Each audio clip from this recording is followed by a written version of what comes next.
채널 구독과 시청해주셔서 감사합니다. 좋은 하루 되세요. 웹툰 작가이자 트위치 스트리머로 유명한 침착맨이 자신의 방송과 유튜브에 뉴진스를 섭외했지만 일부 네티즌들에게 비난을 받고 있다고 알려지자 화제가 되고 있습니다. 2022년 1월 5일 침착맨은 하이프보이 챌린지로 화제를 모으는 모델 주자와 함께 자신의 유튜브 및 트위치 채널에서 신곡을 발매한 뉴진스의 합동 방송을 진행했습니다. 이날 침착맨은 미성년자 게스트인 뉴진스 멤버들을 각별히 배려했습니다. 혹여나 하는 상황이 걱정돼 채팅 기능을 꺼버리는 등 본인이 할 수 있는 선에서 노력을 더했습니다. 제가 채팅을 관리할 자신이 없다. 그는 최초로 노채팅 방송이다.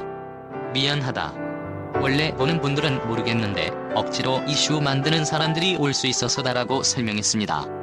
그렇다면 어떤 이유로 뉴진스가 전혀 아무런 관계도 없어 보이는 침착맨의 라이브 방송에 출연하게 된 것일까? 바로 침착맨이 뉴진스의 OMG 뮤직비디오에 깜짝 등장한 것이 인연이 되었습니다. 이걸 계기로 뉴진스 또한 침착맨의 라이브 방송에서 신곡 홍보를 하게 됐습니다. 여기 나온다고 해서 미리 찾아봤다. 다니엘은 침착맨을 처음 본다. 재밌었다고 얘기했습니다. 우리가 아는 단어들이 방송에서 많이 나오더라. 혜인 역시 킹받네라는 단어로 침착맨을 처음 알게 됐다.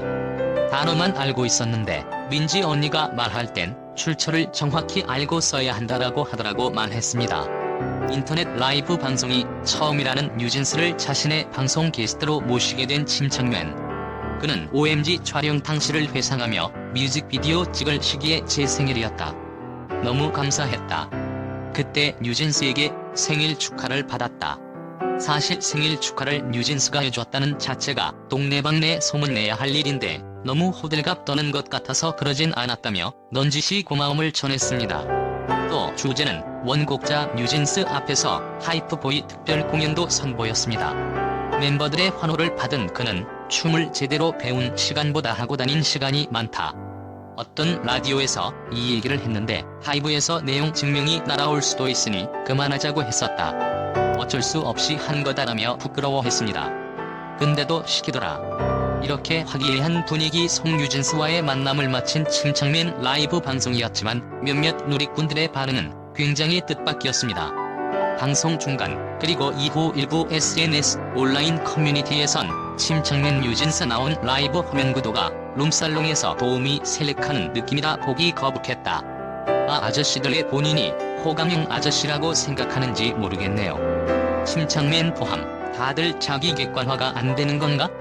뉴진스 멤버들이 침착맨 보는 눈빛이 딱 소아성애자나 집적되는 아저씨들 보는 표정이잖아 등의 이해할 수 없는 댓글들이 달렸습니다. 특히 이들은 최근 침착맨 유튜브에 업로드됐던 영상과 당시 시청자들이 보였던 반응 등을 언급하며 왜 저런 방송에 나가는 거냐라며 목소리를 높이기도 했습니다. 침착맨 라이브를 재밌게 본 시청자들로선 이해할 수 없는 루머와 소문에 뭐 눈엔 뭐만 보인다고 저렇게 생각하는 애들 일상생활 가능임? 아 제발 저런 애들 댓글 가져오지 좀 마라. 도대체 평소에 뭘 보길래 룸살롱 분위기를 아는 거임 키읔키읔키읔. 룸살롱 많이 다니는 거 직접 인증한 댓글 잘 봤습니다 등 어이없다는 반응을 보였습니다. 웹툰뿐만 아니라 방송으로도 성공한 침착맨 1983년생 올해 나이 41세 대한민국 웹툰 작가이자 트위치 스트리머인 침착맨은 웹툰을 연재할 때는 이말년이라는 필명을 쓰지만 인터넷 방송인으로 활동할 때는 이말년이라는 만화가 필명 대신 침착맨이란 닉네임으로 스트리밍을 하고 있습니다. 예명인 침착맨은 하스스톤 방송 초기에 운빨이 난무하는 하스스톤, 조금 더 침착한 자가 승리한다 라는 뜻으로 사용했다고 합니다. 원래 한창 웹툰을 연재할 때는 단순 취미생활 그 이상도 그 이하도 아니었으나 2016년에 이말년 서유기가 완결되고 난 이후에는 아예 본인 스스로 웹툰 작가라 말하기 부끄럽다라고 할 정도로 스트리머 활동의 비중이 높습니다. 2018년 중반 즈음부터 주호민 작가의 작업실에 얹혀 생활하게 되면서 주호민 작가가 방송에 종종 출연하였는데 반응이 좋아 어느새 고정 게스트가 되어 협업으로 다양한 콘텐츠가 쏟아져 나오는 것을 기점으로 10만 대에 머무르던 유튜브 구독자가 폭발적으로 치솟아 2019년 중반에 50만, 2020년 6월 말에는 70만을 넘어서는 기염을 토했고 주호민 작가도 직접 스트리머 겸 유튜버로 데뷔하기도 했습니다. 2019년 기준으로는 각종 게스트를 섭외하여 인터뷰하는 토크 위주의 찜터뷰를 중심으로 게임 방송까지 다양한 콘텐츠를 다루고 있습니다. 아프리카 TV에서는 주력 콘텐츠인 보라를 트위치에서는 잘 보기 힘든데 이 트위치에서 토크 위주로 방송 진행하는 몇 없는 스트리머 중 하나라고 할 수 있습니다.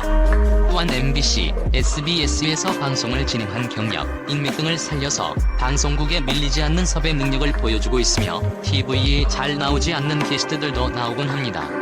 웹툰 작가 이말년으로서의 활동을 쉬고 인터넷 방송인 침착맨으로 매체에 자주 등장하면서 사실상 침착맨 쪽이 본업이 되어가는 중입니다. 매주 팬카페에 주간 방송 계획을 공지하고 홍보 콘텐츠, CF 출연, 콜라보레이션 등 다양한 방면으로 활동을 넓혀가고 있는 한편 만화가의 정체성은 가끔 게스트 출연 때 캐리커처를 그려주는 정도로만 남아있습니다. 웹툰 연재처인 네이버에서조차 이말년 시리즈를 침착맨이 그린 웹툰으로 홍보하는 등 인터넷 방송인으로 더 가깝게 비춰지고 있습니다. 최근 유퀴즈에 출연했을 때 본인을 전 웹툰 작가로 소개하기도 했습니다. 채널 구독과 시청해주셔서 감사합니다. 좋은 하루 되세요.